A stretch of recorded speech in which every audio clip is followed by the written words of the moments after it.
Hi, StreamYard YouTube. It's Sharon Marie, and I keep getting copyrights. So I will be using music in my uploads, no more in my live, which is reading of the word. Not a whole lot to say about Jay Wilson, but let's say some things, okay? Let's start here. Let's go back here. And while he's talking, what I'm going to do is respect what he's saying. All these things are plants that we can grow a lot of that don't require as much water. So I'm not playing the video. Use out of them. And so we're also I'm just saying that I see this man's value, already starting to sprout and out. I understand he may not Over here be from, come on, he may not be from these states.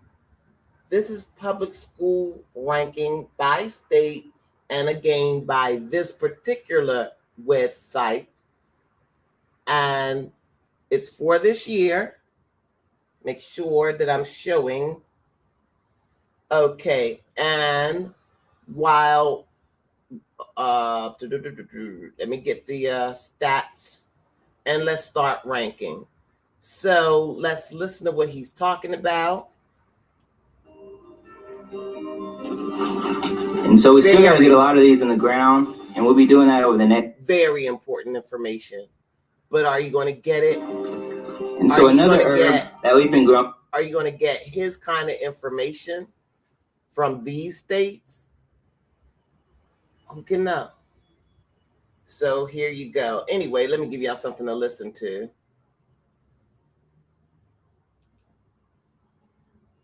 Now, if we can appreciate him, and I know a black woman is a problem, unless she's not a problem, then that's a problem. But let's have something to listen to. Guess what?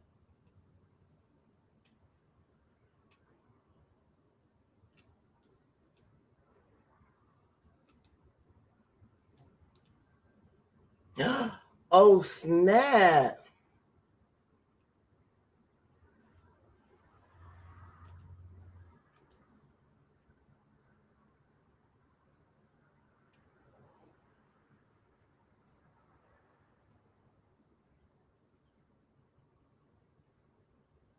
Well, that means go to the word.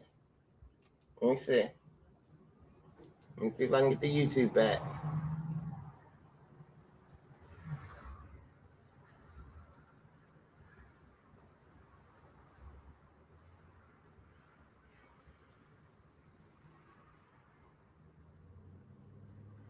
How's everyone doing? Hope you're doing fine. Got my big fat zero. I get it all the time. For now. No problem. Because I'm the problem. I'm going to be a problem. For white supremacy. Oh, I'm a problem for white supremacy.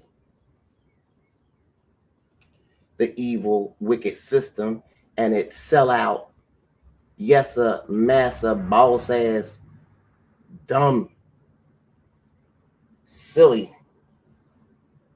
These people that just don't serve God, the scripture twisters. All right, Ashley, speak. In every white high school in Washington, D.C., black or white, private or public, it didn't matter. They won. Let's go. America once built a school so excellent that it outperformed every white school in the city. A black school, run by black scholars, teaching black children, beating every white high school in Washington, D.C., black or white, private or public, it didn't matter. They won. And I want you to imagine what that did to white parents at the time. A country that had spent every dollar it had on convincing itself that black children were intellectually inferior, watching a black public high school produce more college graduates than any white school in the capital of the United States. That has to do something to a person who built their entire worldview on the lie that black people were less. The name of that school is Dunbar. And every Black person in this country should know what we built there. So listen to who was at the front of these classrooms. Mary Jane Patterson was one of the early principals. Mary Jane Patterson was the first African American woman to receive a degree in the United States of America. Oberlin, 1862. 3 years before the end of slavery, the first Black woman in the entire country to hold a college degree. And she chose to run a Black public high school in Washington, D.C. Another principal was Richard Greener, the first Black graduate at Harvard College, the first in all of Harvard's history. He also chose Dunbar. Now I need you to sit with the teachers, right? Because the teachers at Dunbar were not regular teachers. Carter G. Woodson taught at Dunbar, the man who created Black History Week, which turned into Black History Month, the second Black American man in history to earn a PhD from Harvard. He taught high school. Anna Julia Cooper taught at Dunbar, one of the most important Black female scholars this country has ever produced. Author of A Voice from the South, she taught high school. Mary Church Terrell taught at Dunbar. A co-founder of the NAACP, she taught high school. Kelly Miller taught at Dunbar. A Howard University dean, a pioneering Black sociologist. He taught high school.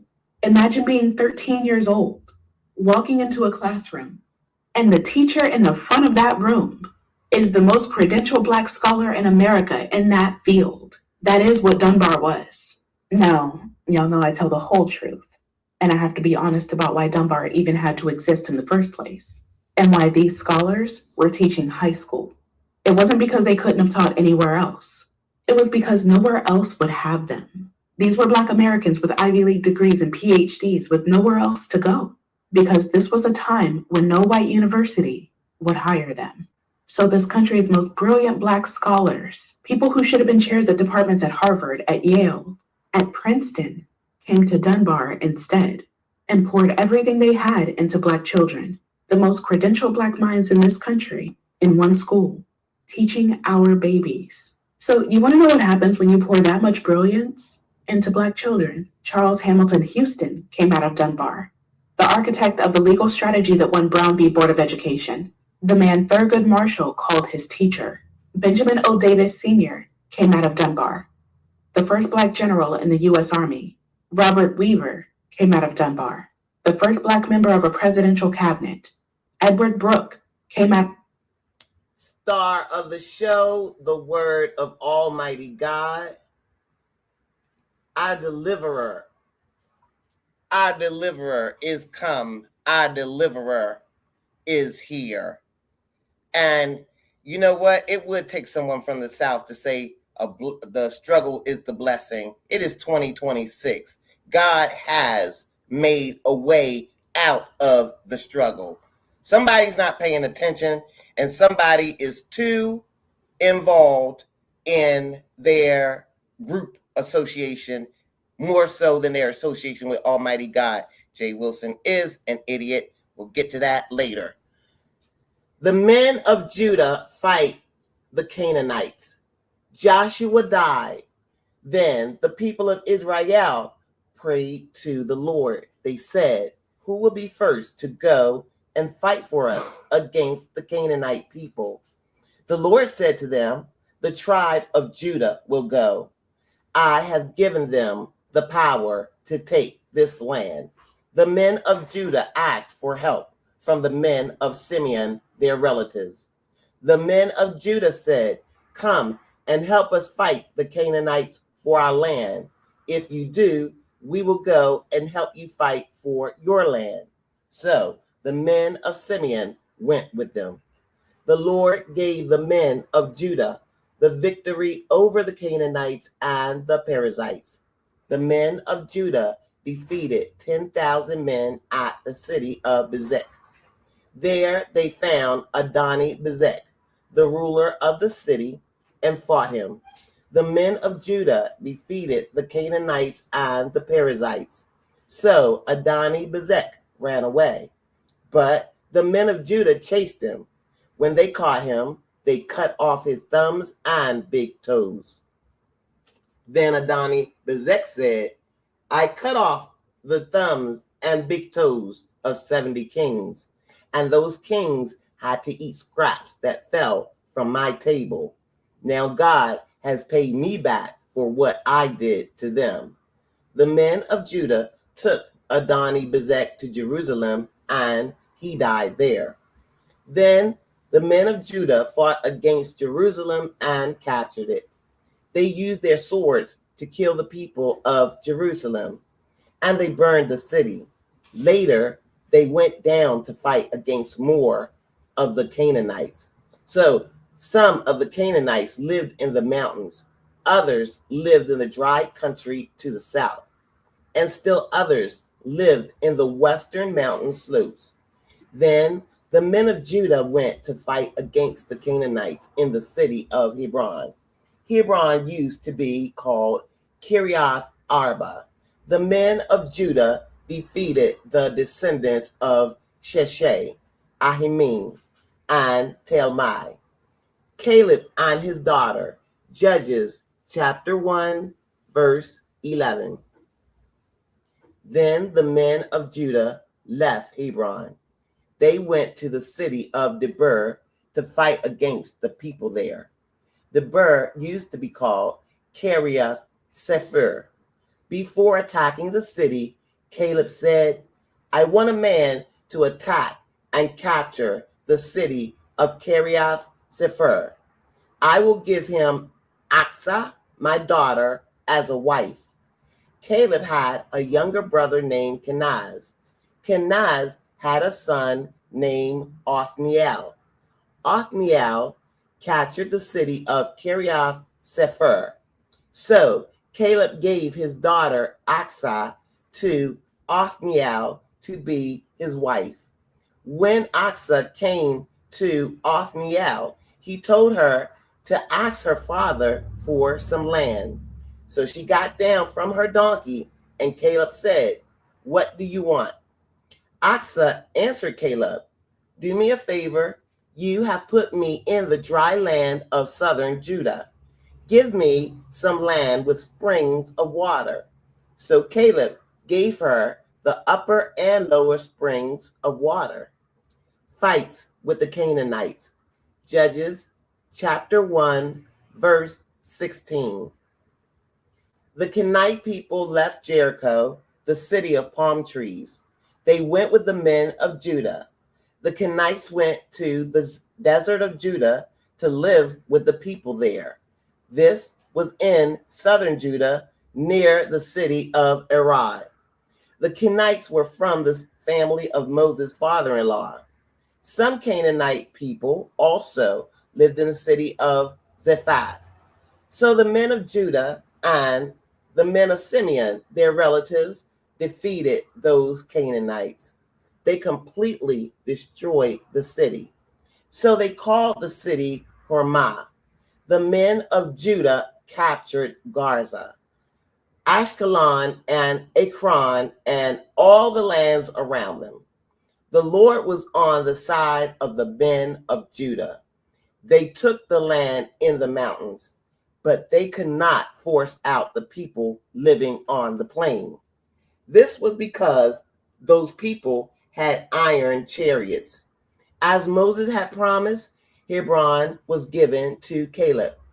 Caleb forced out the 3 sons of Anak, but the people of Benjamin could not make the Jebusite people leave Jerusalem. Since that time, the Jebusites have lived with the Benjaminites in Jerusalem. The men of Joseph went to fight against the city of Bethel. The Lord was on their side. They sent some spies to Bethel. Bethel used to be called Luz. The spies saw a man coming out of the city. They said to him, Show us a way into the city. If you help us, we will be kind to you. The man showed the spies the way into the city. The men of Joseph killed the people in Bethel, but the man who helped them and his family were allowed to go free. He went to the land where the Hittite people live, and he built a city.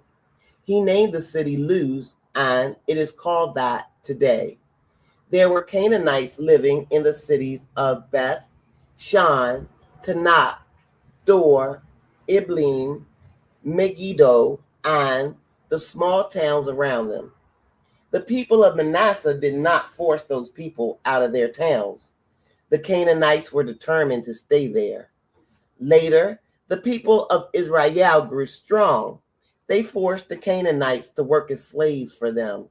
But the Israelites did not make all the Canaanites leave their land. There were Canaanites living in Gezer, and the people of Ephraim did not make all of those Canaanites leave their land. So the Canaanite people continued to live in Gezer with the people of Ephraim. Some Canaanites lived in the cities of Kitron and Nahalal. The people of Zebulun did not make them leave their land. They stayed and lived with the people of Zebulun. But Zebulun made them work as slaves. The people of Asher did not make the Canaanites leave the cities of Akko, Sidon, Alab, Akzib, Helbah, Aphek, and Rahab. The people of Asher did not make them leave their land. So the Canaanites continued to live with the people of Asher. The people of Naphtali did not make the people leave the cities of Beth Shemesh and Beth Anath. So the people of Naphtali continued to live with the Canaanites in those cities. Those people worked as slaves for the people of Naphtali. The Amorites forced the Danites back into the mountains. The Amorites would not let them come down to live in the plain. The Amorites were determined to stay in Mount Heres, Ajalon, and Shalbim. But the Israelites grew stronger. Then they made the Amorites work as slaves for them. The land of the Amorites was from Scorpion Pass to Selah and beyond it. Judges chapter 2, the angel of the Lord at Bokim. The angel of the Lord went up from Gilgal to Bokim. He spoke to the people of Israel there and said, I brought you up from Egypt. I led you to the land I promised to give your ancestors. I said, I will never break my agreement with you, but in return, you must not make an agreement with the people who live in this land. You must destroy their altars, but you did not obey me. How could you do this? Now I will tell you this. I will not force out the people in this land. They will become your enemies. Their gods will become a trap for you. After the angel gave Israel this message from the Lord, they cried loudly. So they named the place Bokim. There they offer sacrifices to the Lord. Joshua dies.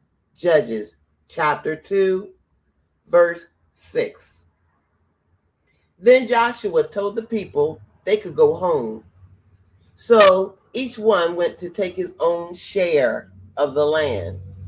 So the people of Israel served the Lord as long as Joshua was alive. They continued serving the Lord during the lifetimes of the elders who lived on after Joshua. These men had seen all the great things the Lord had done for Israel. Joshua, son of Nun, was the servant of the Lord. Joshua died at the age of 110. So the Israelites buried him in the land he had been given. The land was at Timnath Heres.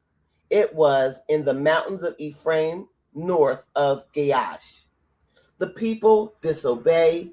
Judges chapter 2, verse 10.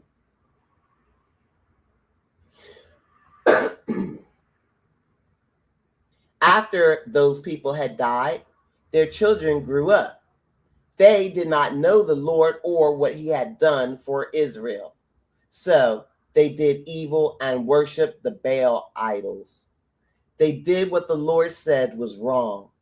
the Lord had brought the people of Israel out of Egypt. And the ancestors of these people had worshiped the Lord. But the Israelites quit following the Lord. They began to worship the gods of the people who live around them. They made the Lord angry. The Israelites quit following the Lord and worshiped Baal and Ashtoreth. The Lord was angry with the people of Israel, so he let robbers attack them and take their possessions. He let their enemies who lived around them defeat them. They could not protect themselves from their enemies. When the Israelites went out to fight, they always lost. They lost because the Lord was not on their side. The Lord has sworn to them this would happen. So the Israelites suffered very much. God chooses judges. Judges chapter 2, verse 16. 216 Ohio area code. Then the Lord chose leaders called judges. These leaders saved the people of Israel from the robbers. But the Israelites did not listen to their judges. They were not faithful to God. They followed other gods instead. In the past, the people of Israel obeyed the Lord's commands, but now the Israelites stopped obeying the Lord. Many times the enemies of Israel hurt the Israelites. So the Israelites would cry for help. And each time the Lord felt sorry for them. Each time he sent a judge to save them from their enemies. The Lord was with those judges. But when each judge died, the Israelites again sinned and worshiped the false gods. They became worse than their ancestors. The Israelites were very stubborn. They refused to change their evil ways. So the Lord became angry with the Israelites. He said, "These people have broken the agreement I made with their ancestors. They have not listened to me. So I will no longer defeat the nations who were left when Joshua died. I will use those nations to test Israel. I will see if Israel keeps the Lord's commands as their ancestors did." In the past, the Lord had permitted those nations to stay in the land. He did not quickly force them out. He did not help Joshua's army defeat them. Judges chapter 3. These are the nations the Lord did not force to leave. He wanted to test the Israelites who had not fought in the wars to take Canaan. The only reason the Lord left those nations in the land was to teach the descendants of the Israelites. He wanted to teach the people who had not fought in those wars how to fight. These are the nations, the 5 rulers of the Philistines, all the Canaanites, the people of Sidon, and the Hivites. The Hivites lived in the Lebanon mountains from Mount Baal Hermon to Lebo Hamath. Those nations were in the land to test the Israelites. The Lord wanted to see if the Lord wanted to see if Israel would obey the commands he had given to their ancestors by Moses. The people of Israel lived with the Canaanites, Hittites, Amorites, Perizzites, Hivites, and Jebusites. The Israelites began to marry the daughters of those people, and the Israelites allowed their daughters to marry the sons of those people. Israel served the gods of those people. Othniel, the first judge, Judges chapter 3, verse 7. The people of Israel did what the Lord said was wrong. They forgot about the Lord their God. Instead, they served the idols of Baal and Asherah. The Lord was angry with Israel. he allowed Cushan Rishathaim, king of northwest Mesopotamia, to rule over the Israelites. They were under that king's rule for 8 years. Then Israel cried to the Lord. So the Lord sent a man to save them. He was Othniel, son of Kenaz. Kenaz was Caleb's younger brother. Othniel saved the Israelites. The Spirit of the Lord entered Othniel, and he became Israel's judge and went to war. The Lord helped him to defeat Cushan Rishathaim, king of northwest Mesopotamia. So the land was at peace for 40 years. Then Othniel, son of Kenaz, died. Ehud, the judge. Judges chapter 3, verse 12. Again, the people of Israel did what the Lord said was wrong. So the Lord gave Eglon, king of Moab, power to defeat Israel. This was because of the evil Israel did. Eglon got the Ammonite people and the Amalekite people to join him. Then he attacked Israel and took Jericho, the city of palm trees. The people of Israel were under the rule of Eglon, king of Moab, for 18 years. So the people cried to the Lord, and he sent a man to save them. That man was Ehud, who was left-handed. Ehud was the son of Gera from the people of Benjamin. Israel sent Ehud to give Eglon, king of Moab, the payment he demanded. Ehud made a sword for himself. The sword had 2 edges and was about 18 inches long. He tied the sword to his right upper leg under his clothes. So Ehud came to Eglon, king of Moab, and gave him the payment he demanded. Eglon was a very fat man. After he had given Eglon the payment, Ehud sent home the men who had carried it. When he passed the statues near the city Gilgal, he turned around. Ehud said to Eglon, "I have a secret message for you, King Eglon." The king said, "Be quiet." Then he sent all of his servants out of the room. Ehud went to the king Eglon. Eglon was now sitting alone in the room on top of his summer palace. Ehud said, "I have a message from God for you." As the king stood up from his chair, Ehud reached with his left hand. He took out the sword that was tied to his right upper leg. Then he stabbed the sword deep into the king's belly.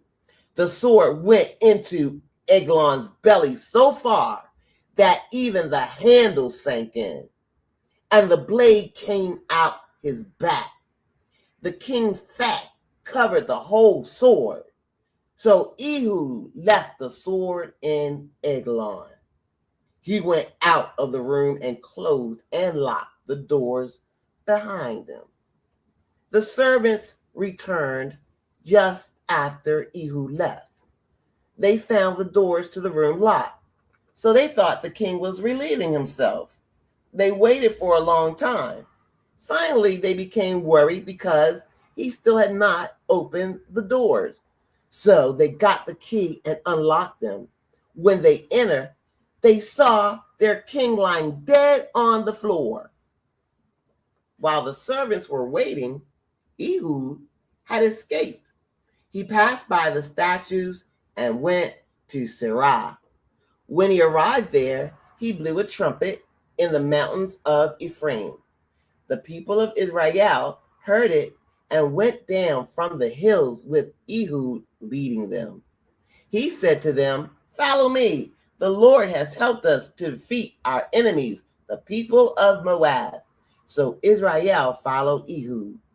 They took control of the places where the Jordan River could easily be crossed. Israel did not allow the Moabites to come across the Jordan River. Israel killed about 10,000 strong and able men from Moab. Not one Moabite man escaped. So that day, Moab was forced to be under the rule of Israel, and there was peace in the land for 80 years. Shamgar the judge. Judges chapter 3, verse 31. After Ehud, another man saved Israel. His name was Shamgar, son of Anath. Shamgar killed 600 Philistines with a sharp stick used to guide oxen. Judges chapter 4. Deborah, the woman judge. After Ehud died, the people of Israel again did what the Lord said was wrong. So he let Jabin, a king of Canaan, defeat Israel. Jabin ruled in the city of Hazor. Sisera was the commander of Jabin's army. Sisera lived in Harosheth Hagoyim. He had 900 iron chariots and was very cruel to the people of Israel for 20 years. So they cried to the Lord for help. There was a prophetess named Deborah. She was the wife of Lepidot. She was judge of Israel at that time. Deborah would sit under the palm tree of Deborah. This was between the cities of Ramah and Bethel in the mountains of Ephraim. And the people of Israel would come to her to settle their arguments. Deborah sent a message to a man named Barak. He was the son of Abinoam. Barak lived in the city of Kadesh, which is in the area of Naphtali. Deborah said to Barak, "The Lord, the God of Israel, commands you, go and gather 10,000 men of Naphtali and Zebulun. Lead them to Mount Tabor. I will make Sisera, the commander of Jabin's army, come to you. Sisera, his chariots, and his army will meet you at the Kishon River. I will help you to defeat Sisera there." Then Barak said to Deborah, "I will go if you will go with me, but if you will not go with me, I won't go." "Of course I will go with you," Deborah answered, "but you will not get credit for the victory. The Lord will let a woman defeat Sisera." So Deborah went with Barak to Kadesh. At Kadesh, Barak called the people of Zebulun and Naphtali together. From them, he gathered 10,000 men to follow him. Deborah went with Barak also. Now, Heber the Kenite had left the other Kenite people. The Kenites were descendants of Hobab, Moses' brother-in-law. Heber had put up his tent by the great tree in Zionim. This is near Kadesh.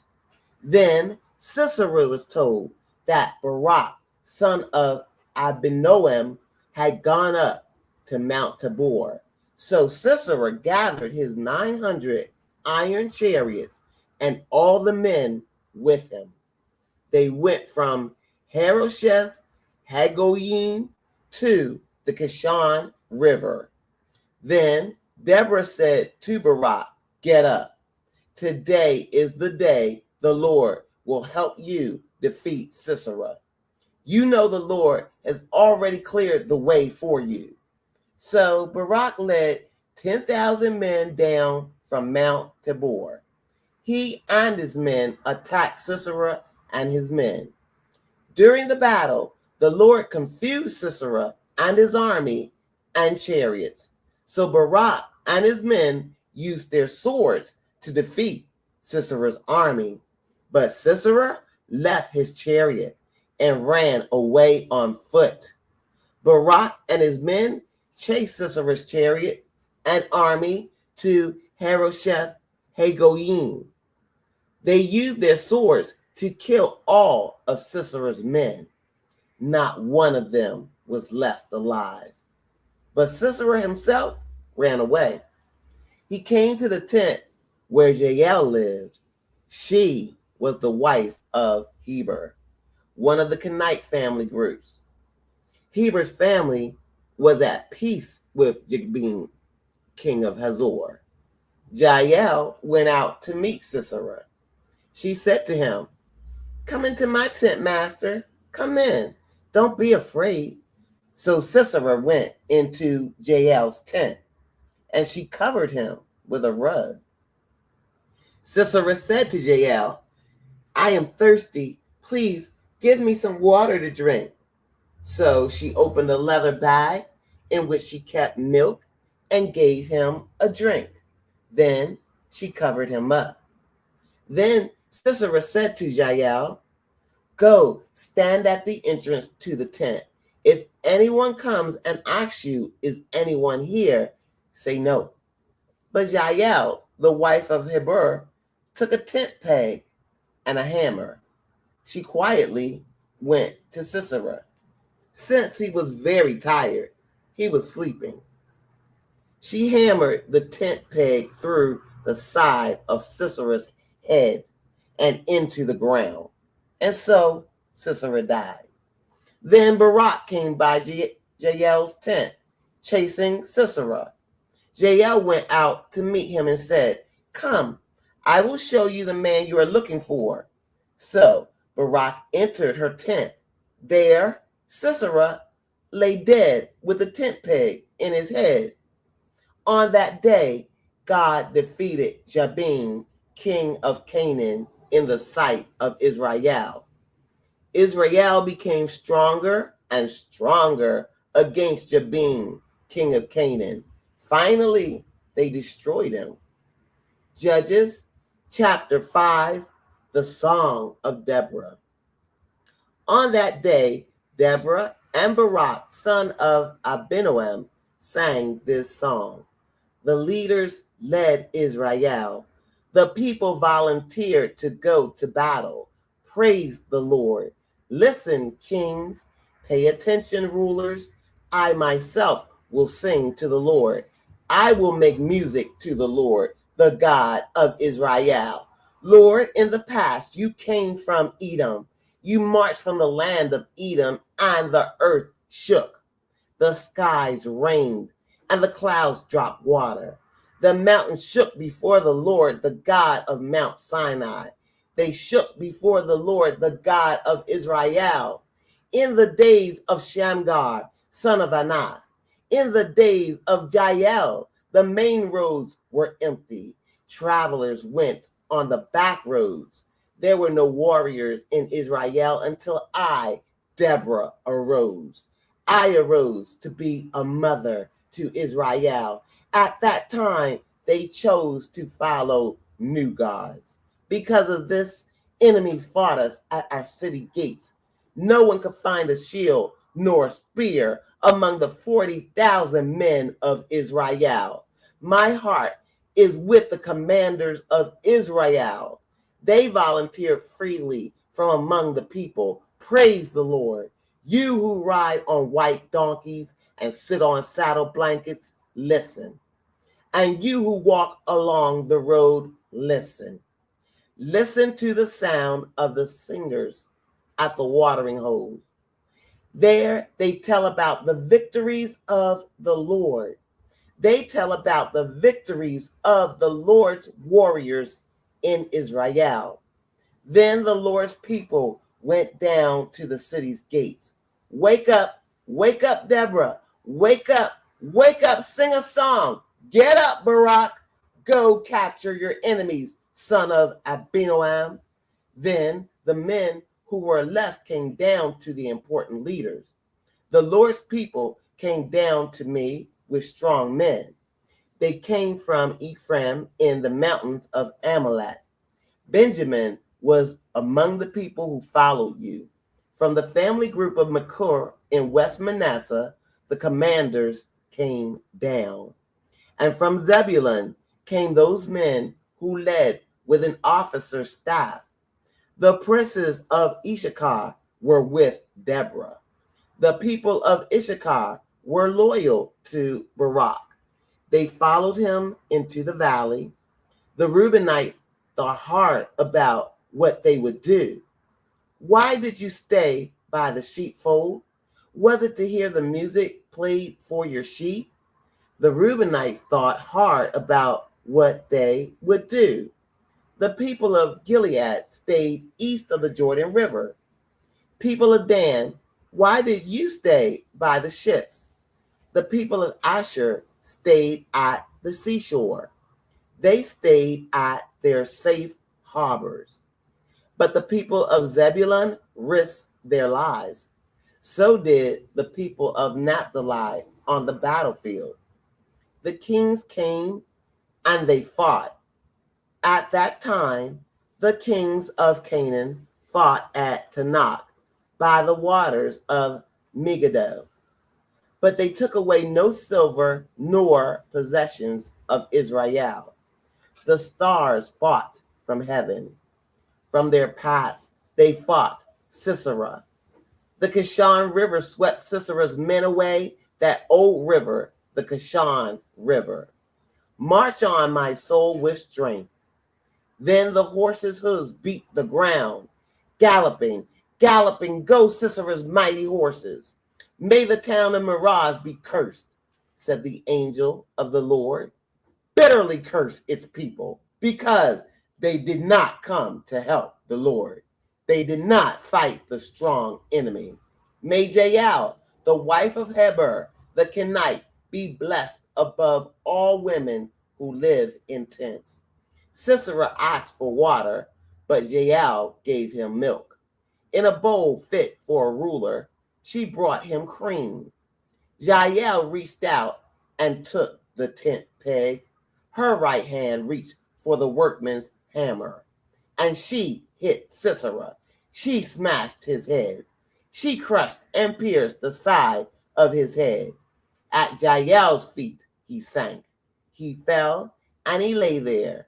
At her feet he sank. He fell. Where Sisera sank, there he fell dead. Sisera's mother looked out through the window. She looked through the curtains. She asked, why is Sisera's chariot so late in coming? Why are sounds of his chariot's horses delayed? The wisest of her servant ladies answered her. The wisest of her servant ladies answer her. And Sisera's mother says to herself, surely they are taking the possessions of the people they defeated. Surely they are dividing those things among themselves.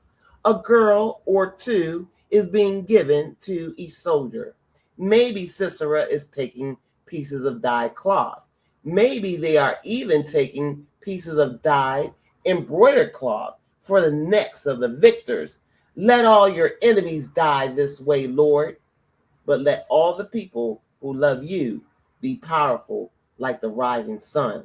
So there was peace in the land for 40 years. Okay, big fat zero. So I just want to say about the educational thing, I am a Maryland VOTEC medical coder. Yeah, because that's a medical coding certificate. And a Maryland associate degree. And Jay Wilson is a Florida PhD, whatever that is. Whatever that is. Looks to me like the court systems that have the most justice is going to be in your higher educated states. The lower educated states, it looks like You guys like sports and you like to be gangs. Back to the word. Judges, make sure my word is on here, is the star of the show, no matter what any rusty, dusty prophet of Baal says. The Midianites attack Israel, Judges chapter 6. Again, the people of Israel did what the Lord said was wrong. So for 7 years, the Lord let the people of Midian rule Israel. The Midianites were very powerful and were cruel to the Israelites. So the Israelites made hiding places in the mountains. They also hid in caves and safe places. Whenever the Israelites planted crops, the Midianites, Amalekites, and other people from the east would come and attack them. These people camped in the land, and they destroyed the crops that the Israelites had planted. They did this as far as the land near Gaza. The people left nothing for Israel to eat. They left them no sheep, cattle, nor donkeys. The Midianites came up and camped in the land. They brought their tents and their animals with them. They were like swarms of locusts. There were so many people and camels, they could not be counted. These people came into the land to ruin it. Israel became very poor because of the Midianites. So the Israelites cried out to the Lord for help. The Israelites cried out to the Lord for help against the Midianites. So the Lord sent a prophet to them. The prophet said, "This is what the Lord, the God of Israel, says. I brought you out of Egypt, the land of slavery. I saved you from the people of Egypt, and I saved you from all the people of Canaan. I forced them out of their land, and I gave it to you. Then I said to you, I am the Lord your God. You will live in the land of the Amorites, but you must not worship their gods." But you did not obey me. The angel of the Lord visits Gideon. Judges chapter 6, verse 11. The angel of the Lord came and sat down under an oak tree at Ophrah. The oak tree belonged to Joash, who was one of the Abiezrite people. Joash was the father of Gideon. Gideon was separating some wheat from the chaff in a winepress. Gideon did this to keep the wheat from the Midianites.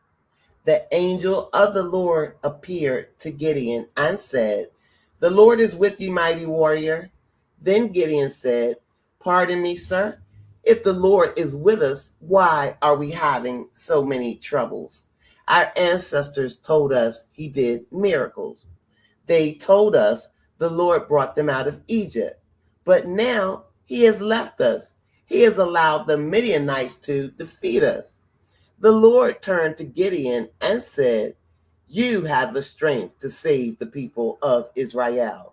Go and save them from the Midianites. I am the one who is sending you." But Gideon answered, "Pardon me, Lord. How can I save Israel? My family is the weakest in Manasseh, and I am the least important member of my family." The Lord answered him, "I will be with you. It will seem as if you are fighting only one man." Then Gideon said to the Lord, "If you are pleased with me, give me proof. Show me that it is really you talking with me. Please wait here. Do not go away until I come back to you. Let me bring my offering and set it in front of you." And the Lord said, "I will wait until you come back." So Gideon went in and cooked a young goat. He also took about 20 quarts of flour and made bread without yeast. Then he put the meat into a basket, and he put the broth from the boiled meat into a pot. He brought out the meat, the broth, and the bread without yeast. He brought the food to the angel of the Lord. Gideon gave it to him under the oak tree. The angel of God said to Gideon, "Put the meat and the bread without yeast on that rock over there. Then pour the broth on them." And Gideon did as he was told. The angel of the Lord had a stick in his hand. He touched the meat and the bread with the end of the stick. Then fire jumped up from the rock. The meat and the bread were completely burnt up, and the angel of the Lord disappeared. Then Gideon understood he had been talking to the angel of the Lord. So Gideon cried, "Lord God, I have seen the angel of the Lord face to face." But the Lord said to Gideon, "Calm down. Don't be afraid. You will not die." So Gideon built an altar there to worship the Lord. Gideon named the altar, "The Lord is Peace."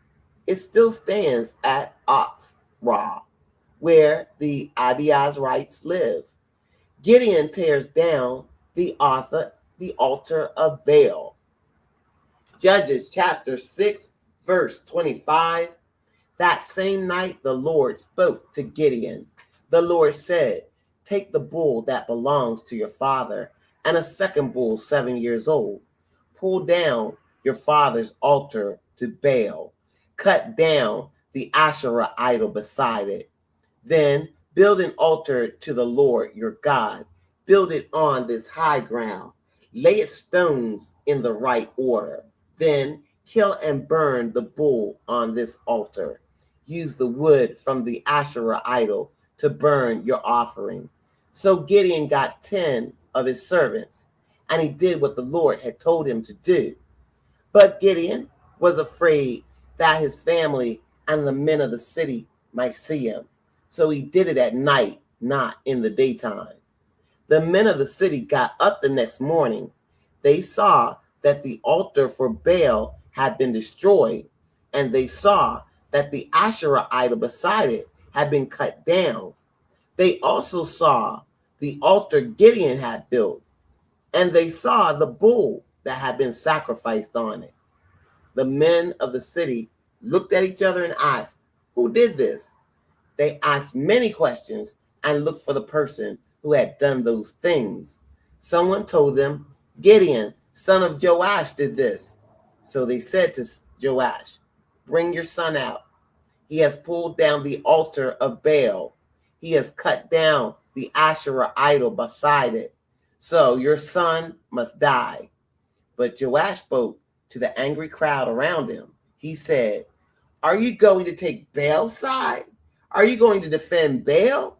Anyone who takes Baal's side will be killed by morning. If Baal is a god, let him fight for himself. It's his altar that has been pulled down."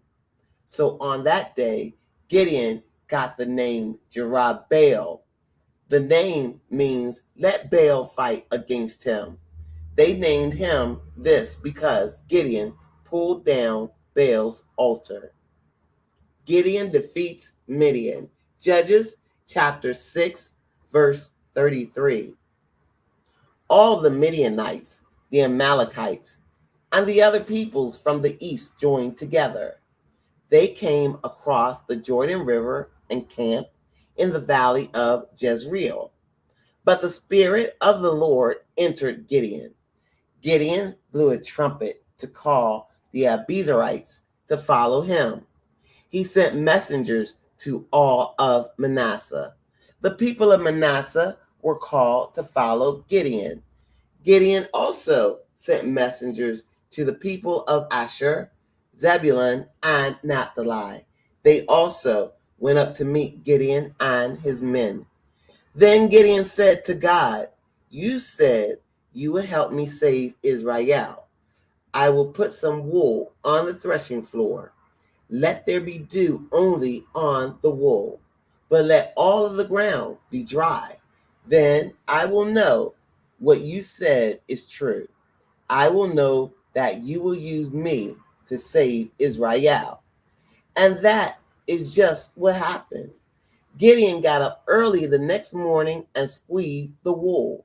he got a full bowl of water from the wool. Then Gideon said to God, "Don't be angry with me. Let me ask just one more thing. Please let me make one more test.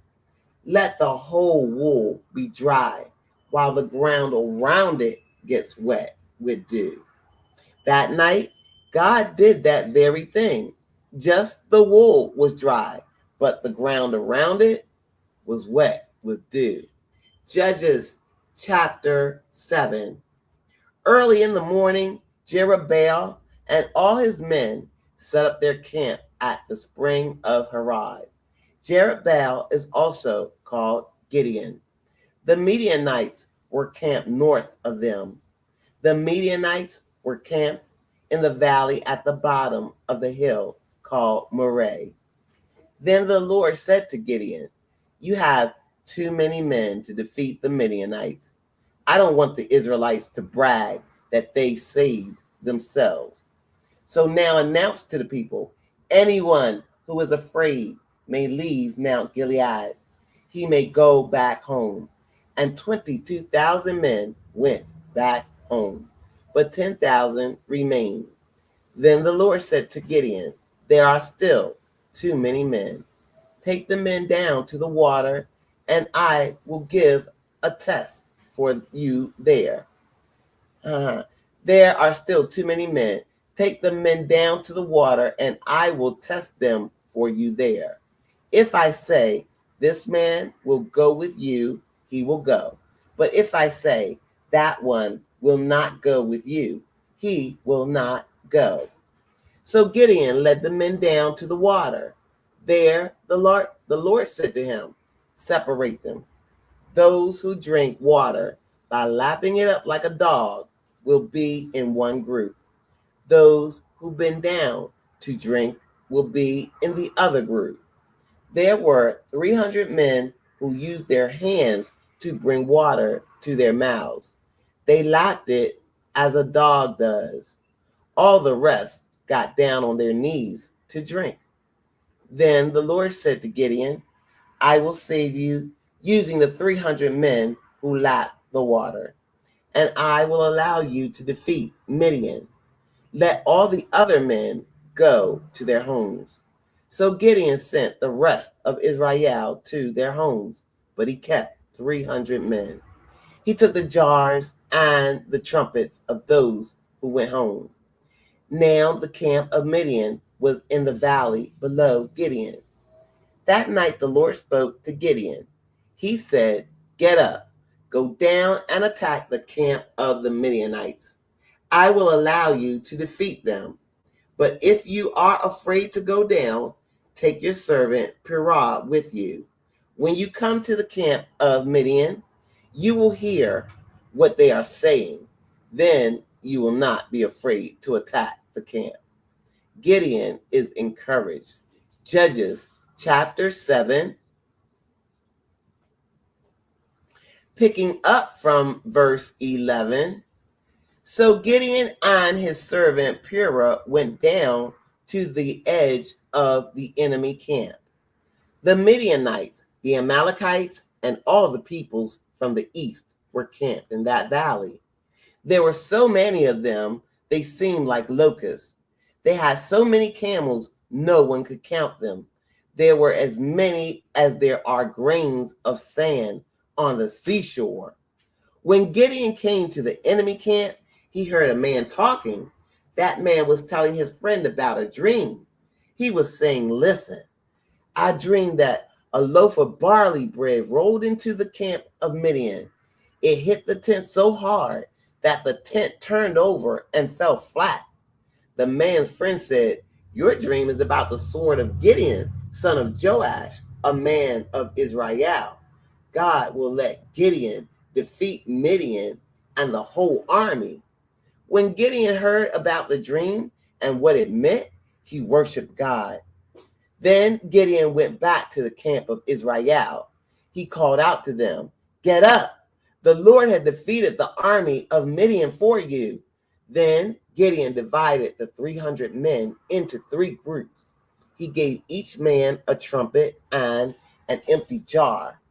A burning torch was inside each jar.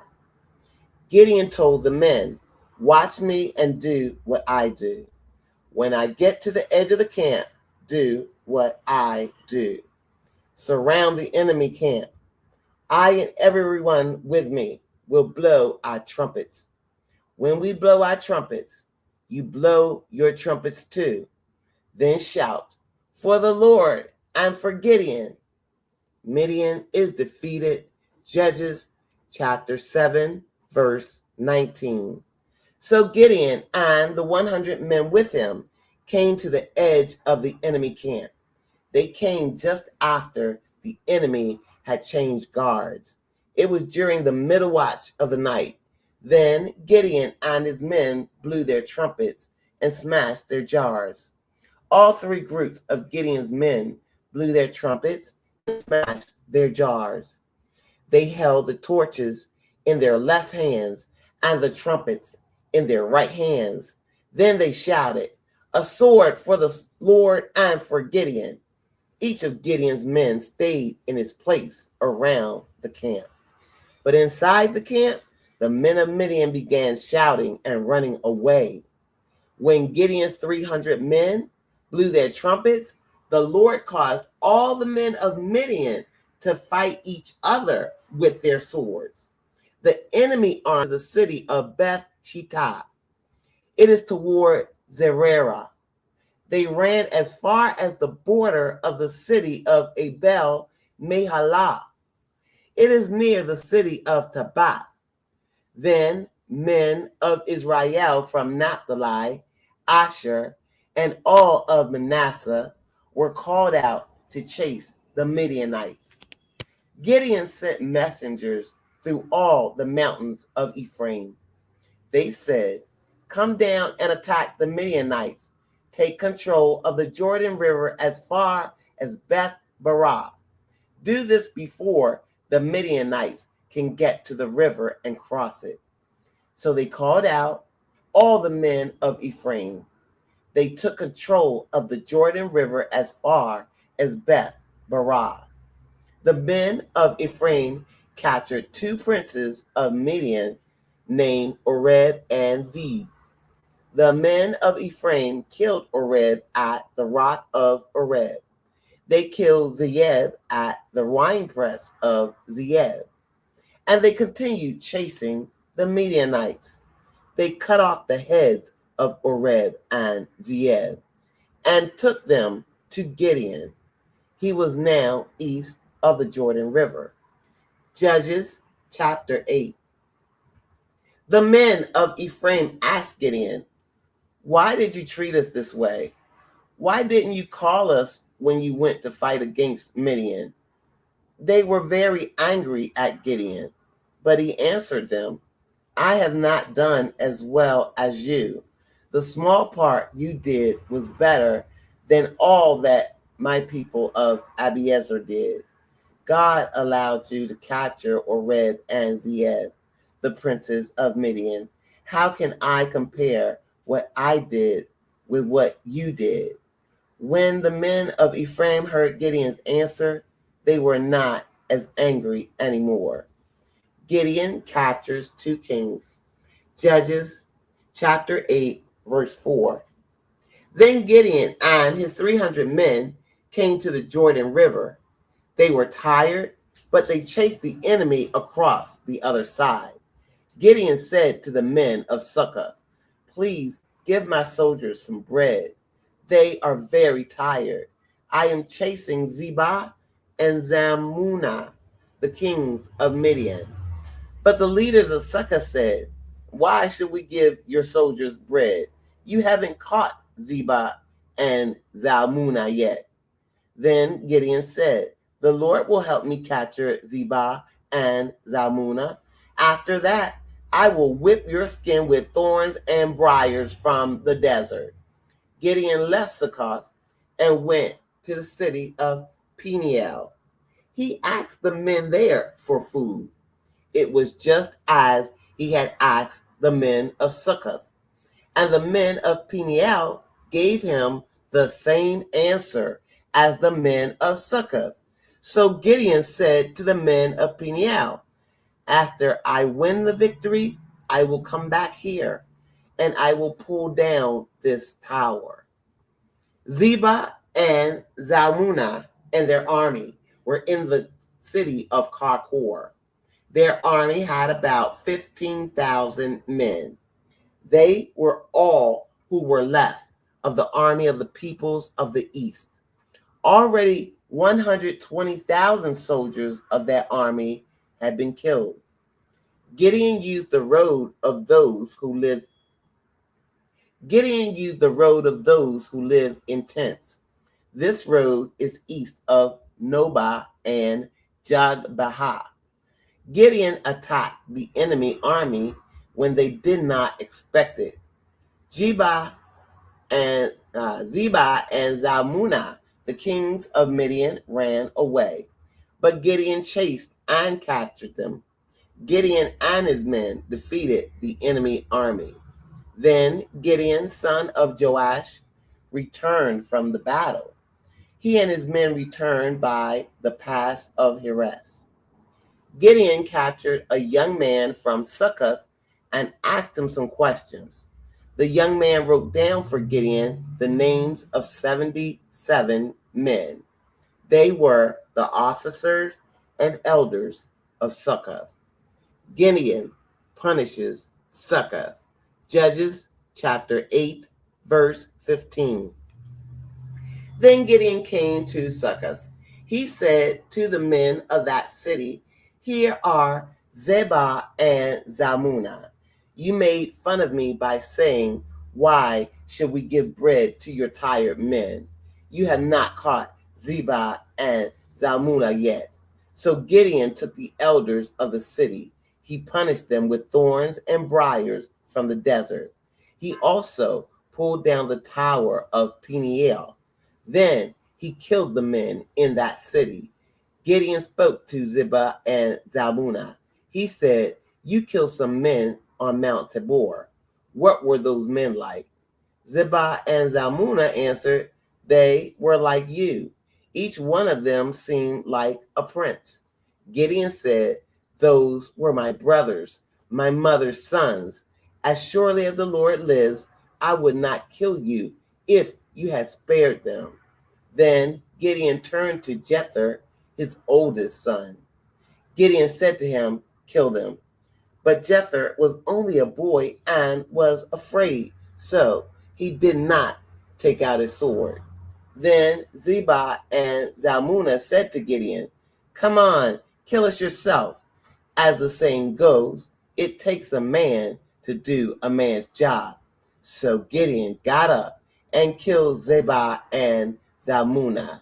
Then he took the decorations off their camels' necks. Gideon makes an idol. Judges chapter 8, verse 22. The people of Israel said to Gideon, you saved us from the Midianites, so now rule over us. We want you, your son and your grandson, to rule over us. But Gideon told them, the Lord will be your ruler. I will not rule over you, and my son will not rule over you. He said, I want you to do this one thing for me. I want each of you to give me a gold earring from the things you took in the fighting. The Ishmaelite men wore gold earrings, and some Ishmaelites have been defeated in the battle. So the people of Israel said to Gideon, we will gladly give you what you want. So they put a coat down on the ground. Each man threw an earring onto the coat. The gold earrings weighed about 43 pounds.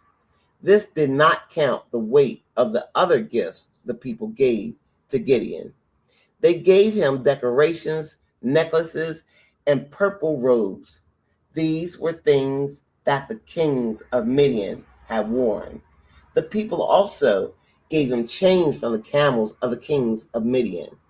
Gideon used the gold to make an idol. He put the idol in his hometown of Ophrah.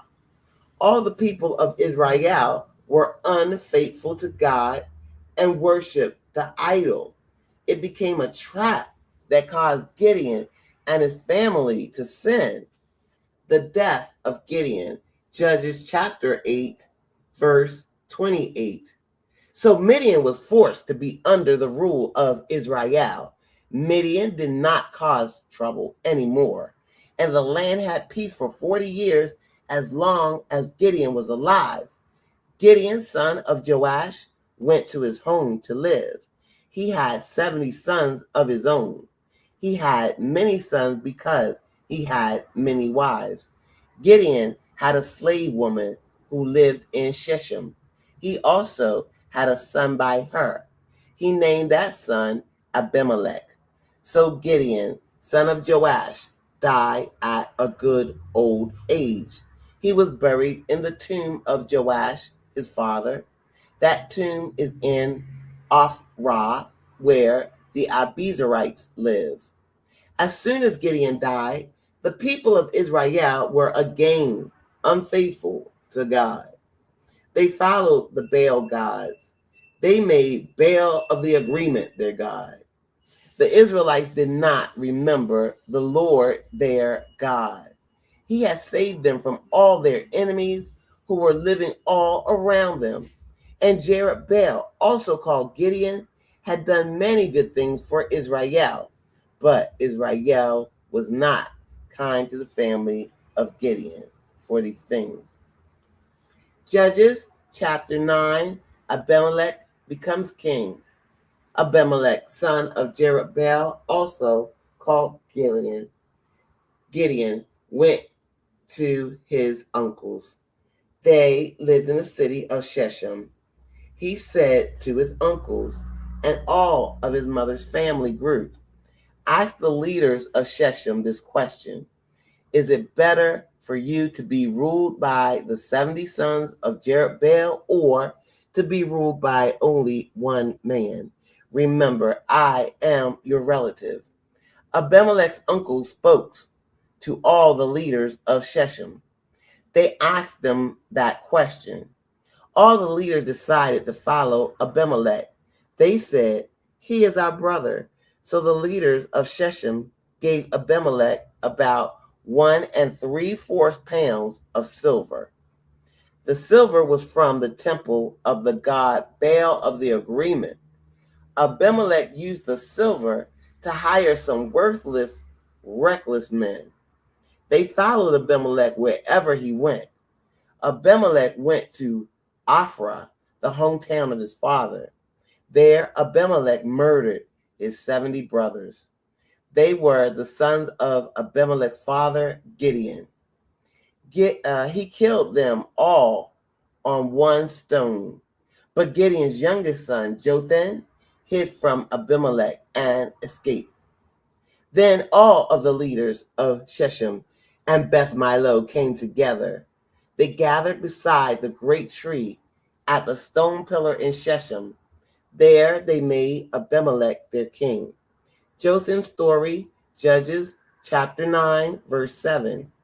When Jotham heard this, he went and stood on the top of Mount Gerizim. Jotham shouted to the people, listen to me, you leaders of Shechem. Then God may listen to you. One day, the trees decided to appoint a king to rule over them. They said to the olive tree, you be king over us. But the olive tree said, men and gods are honored by my oil. Should I stop making it just to go and sway over the other trees? Then the tree said to the fig tree, come and be our king. But the fig tree answered, should I stop making my sweet and good fruit?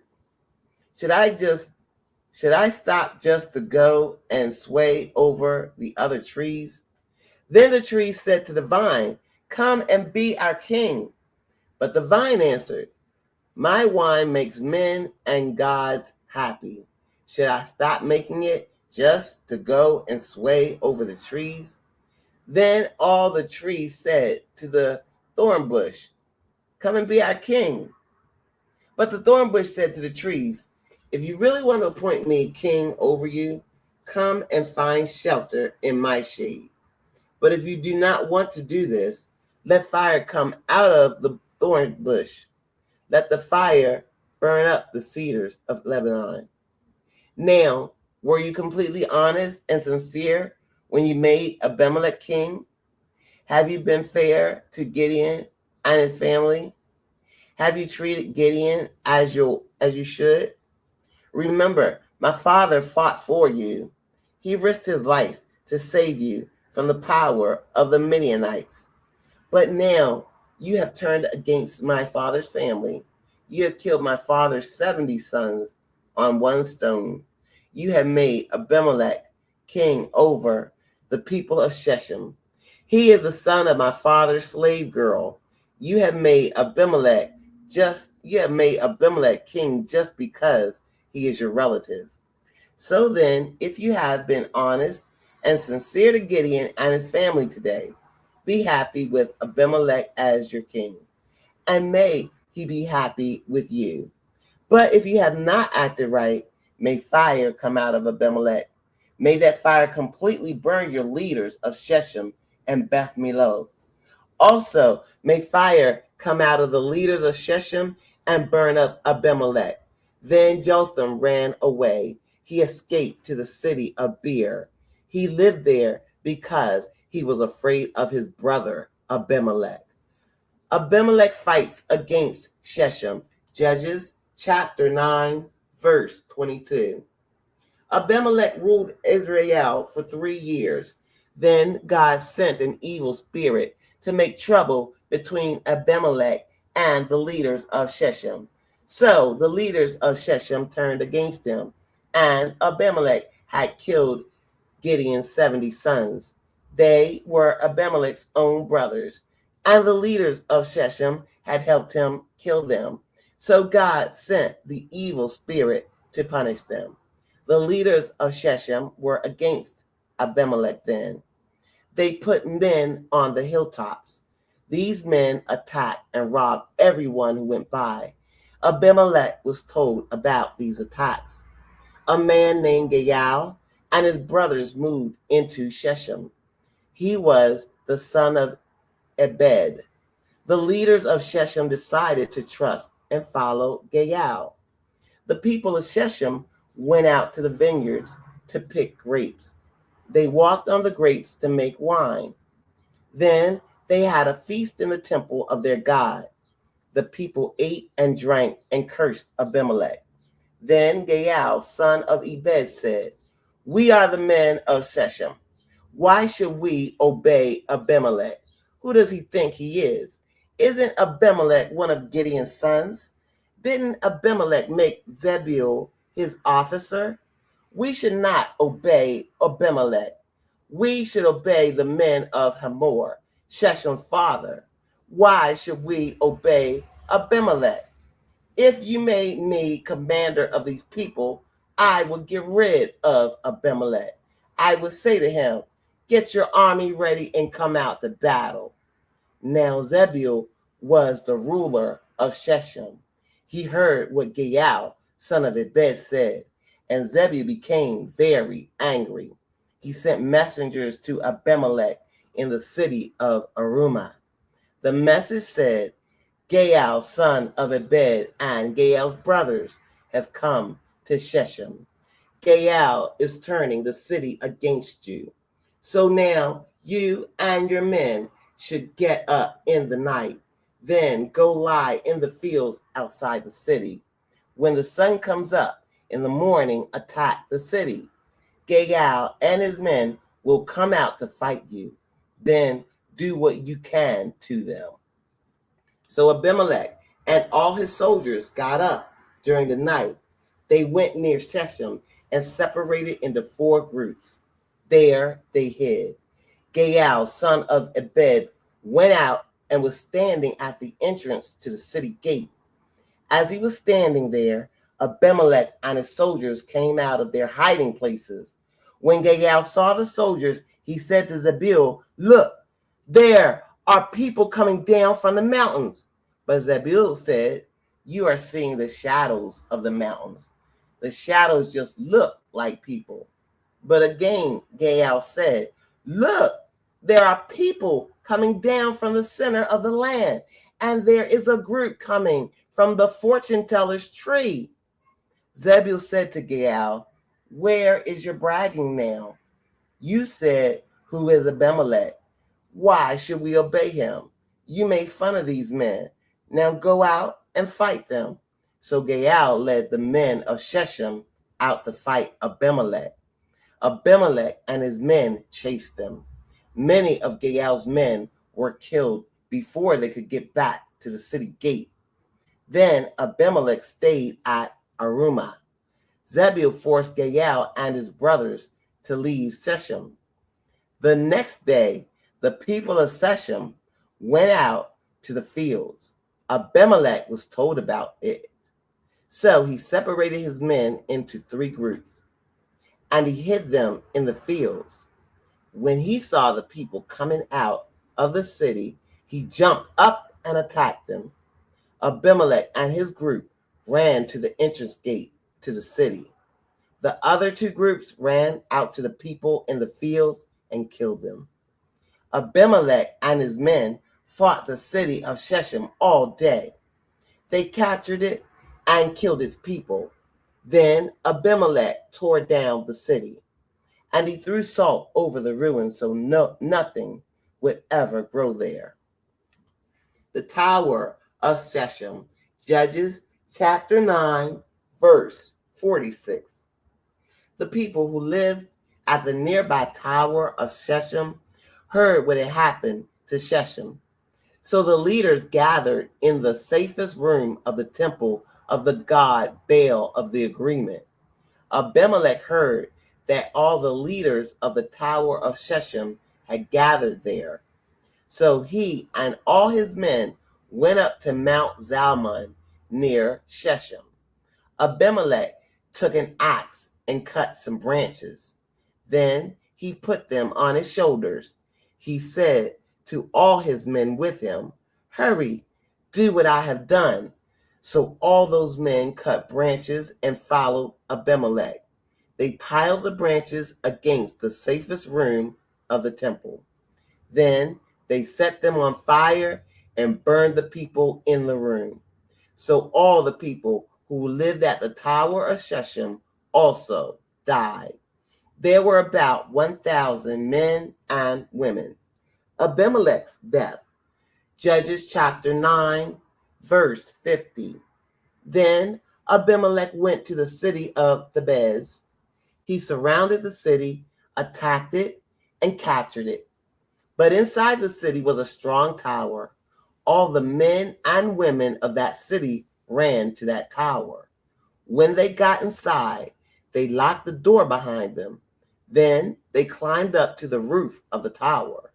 Abimelech came to the tower and attacked it. He went up to the door of the tower to set it on fire. As Abimelech came near, a woman dropped a large stone for grinding grain on his head. The stone crushed Abimelech's skull. He quickly called to the officer who carried his armor. He said, take out your sword and kill me. I don't want people to say a woman killed Abimelech. So the officer stabbed Abimelech, and he died. When the people of Israel saw Abimelech was dead, they all returned home. In that way, God punished Abimelech for all the evil he had done. Abimelech had sinned against his own father by killing his 70 brothers. God also punished the men of Shechem for the evil they had done. So the curse that Jotham had spoken came true. Jotham was the youngest son of Gideon. Judges chapter 10. Tola, the judge. After Abimelech died, another judge came to save the people of Israel. He was Tola, son of Puah. Puah was the son of Dodo.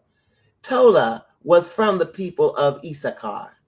He lived in the city of Shemer in the mountains of Ephraim. Tola was a judge for Israel for 23 years. Then he died and was buried in Shemer. Jair, the judge. Judges chapter 10, verse 3. After Tola died, Jair became judge. He lived in the region of Gilead. He was a judge for Israel for 22 years. Jair had 30 sons who rode 30 donkeys. These 30 sons controlled 30 towns in Gilead.